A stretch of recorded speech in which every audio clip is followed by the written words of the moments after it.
Welcome to another Kevin's English Schools English learning video. I get asked this question a lot.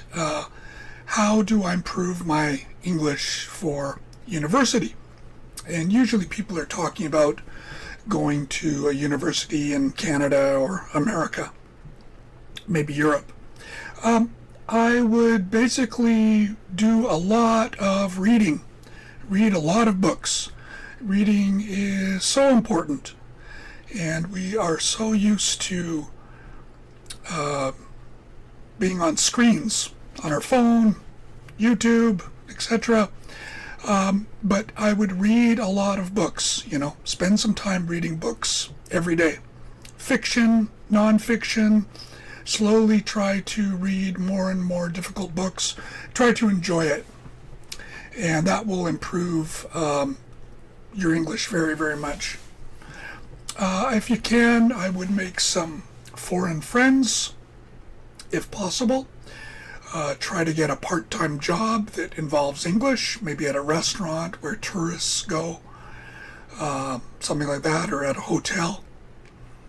I would basically try to turn your world into an English world. So if you like music, listen to English songs. If you like art, I would research foreign artists and learn about them in English. Maybe go and see some of their exhibits, but read about them in English. Anything you can do that will make your world into an English world is very, very good. You could take some online English lessons. You could take some lessons at an English school. You can join an English club. You could join Toastmasters, where you give speeches in English. Anything that you can expose yourself to in English, do it. So try to make your world into an English world, and then your adjustment to going to university in Canada or America won't be so high. Thank you for watching. Please like and subscribe if you haven't yet.